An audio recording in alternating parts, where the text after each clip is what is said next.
Hello dear learners, let me continue the discussion on the environment of the public organizations. In the sessions so far, in this particular module, we have covered the generic dimensions of environment like technological, political, cultural, ecological, economic and the factors like these on the functioning of public organization. In this session, which is a concluding session of this module, we are going to focus on the major environmental components for the public organizations other than that we have discussed in the previous sessions. Now, as you all know that the public agencies, organizations, they are owned by and funded by the government, which means that these organizations, they function under the political authority and works and operate without economic markets for the output. And these aspects of public organizations operating without economic market outputs, I have discussed at length in the module 1, while I was making a distinction between public and private organizations. Now, management in public and private organizations. Now, in this particular sessions, first of all, we're going to talk about general values and institutions of political economy. Now, exercise of political authority in any nation, it depends upon and also is strongly influenced by the certain factors. Now, these factors include political systems of the nations, the values of the political system of the nations, traditions and institutions which governs these institutions. So, we are to look at the exercise of political authority as an important factor in terms of impact of these factors in the functioning of the organization, meaning how traditions, the institutions and the values of political systems, they impact the functioning of the organizations.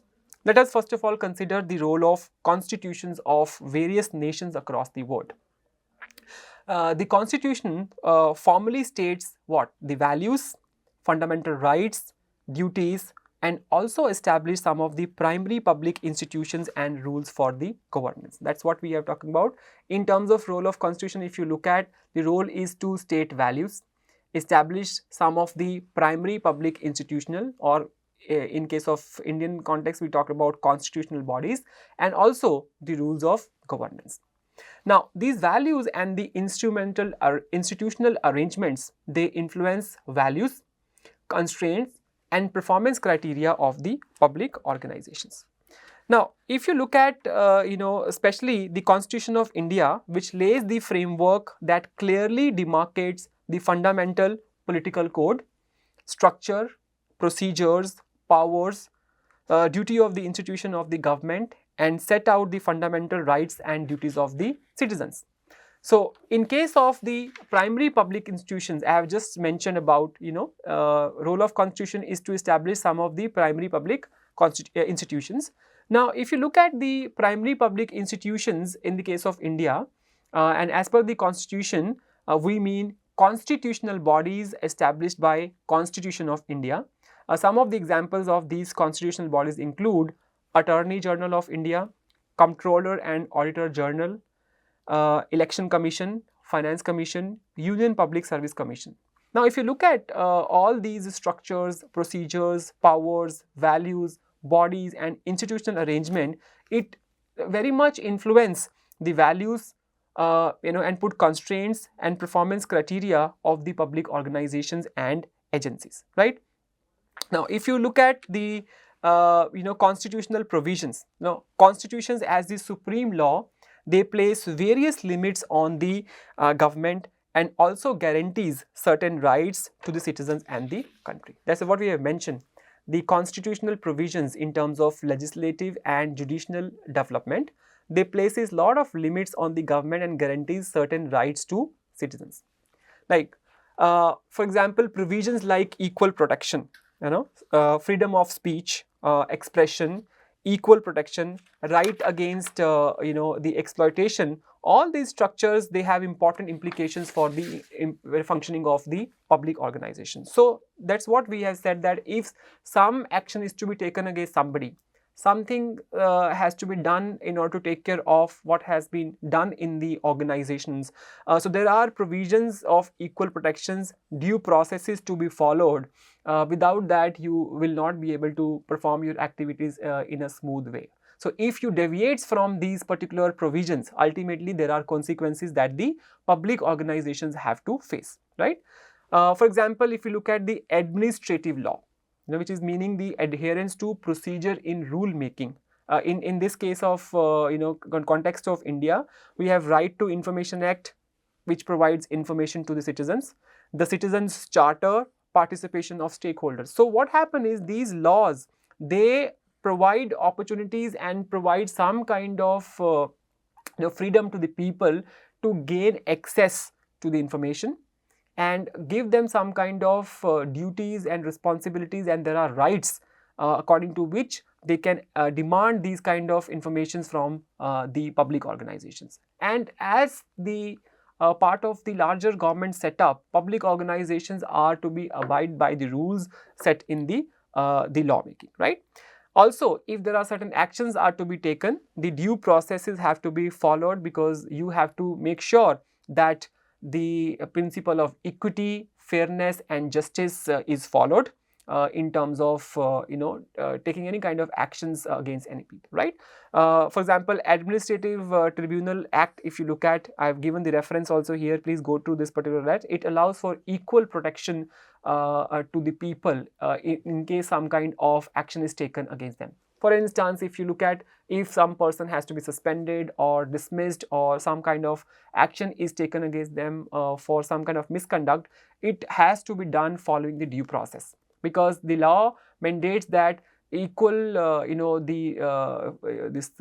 provisions are there so that people can have their say, they can defend, there is a legal aid, and without any kind of discrimination, following the fairness, justice should prevail in order to increase the efficiency of the whole system. Now, another important the framework in terms of general values and institutions of the political economy, and this particular aspect is largely built from the text of Rene, Fernandez and Malatesta, text titled Understanding and Managing Public Organizations. Within this thing is talk about democratic election, how it impacts the functioning of the organizations, right? Because it is the power given to the people in terms of the democracy, there can be changes in the executives, legislative officials and political appointees.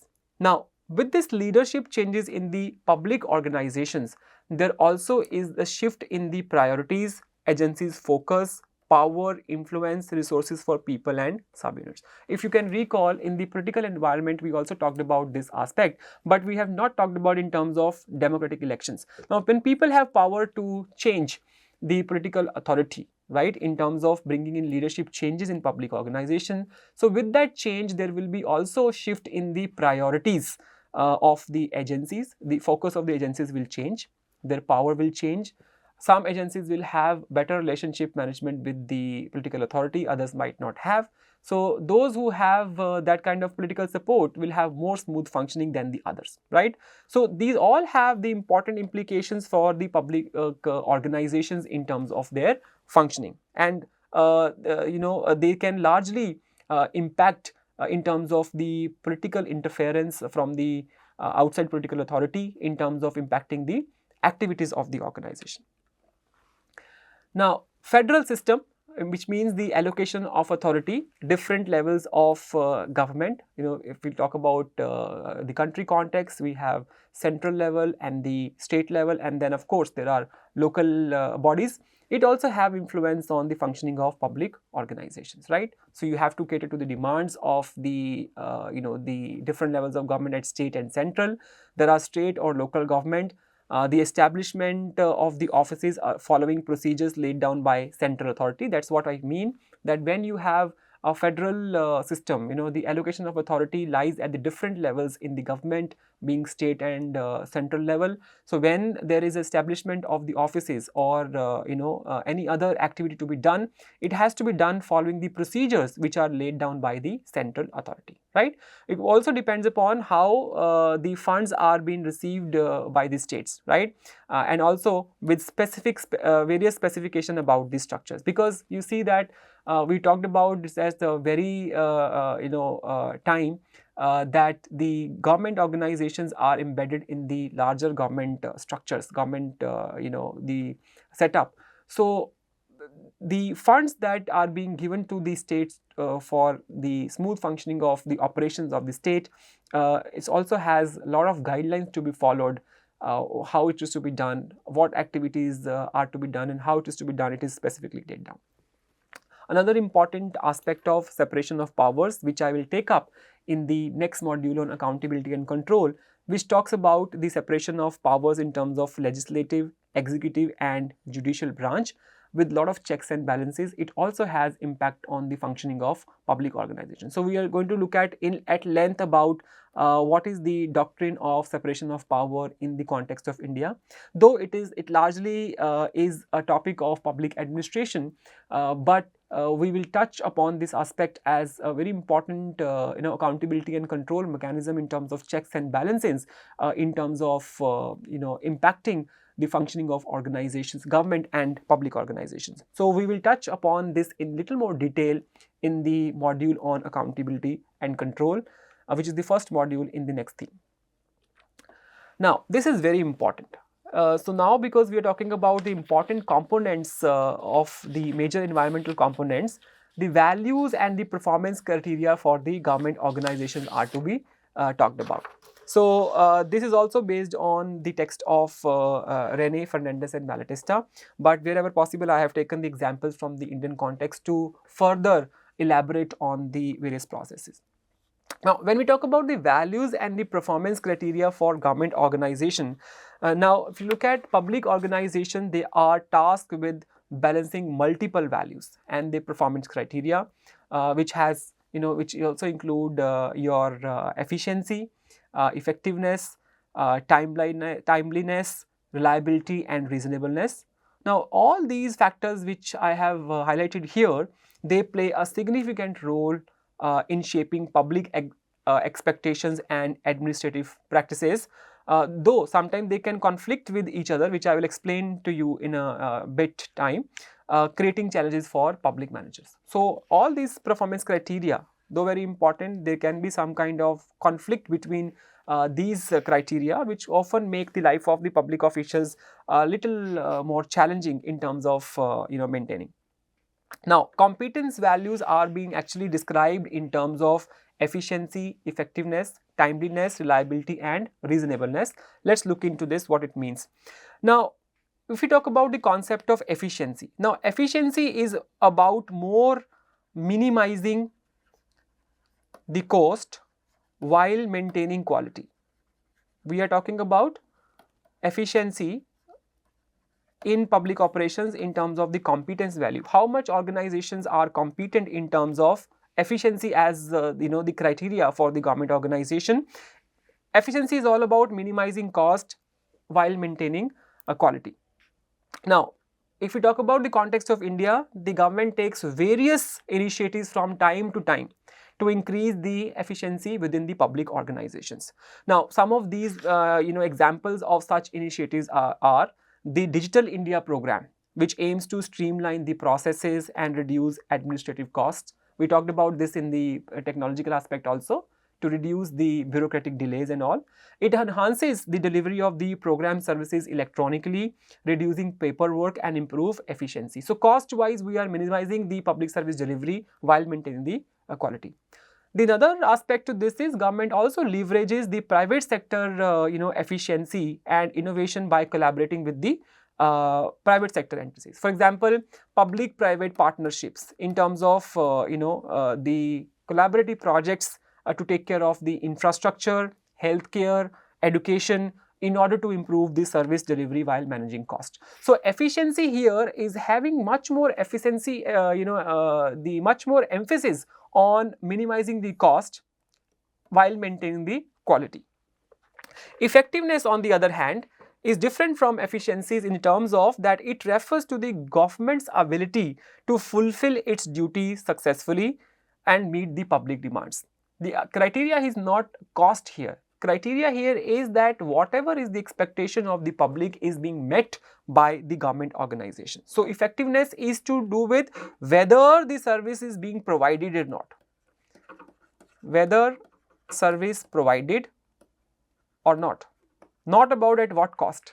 That is the efficiency, the criteria of the performance.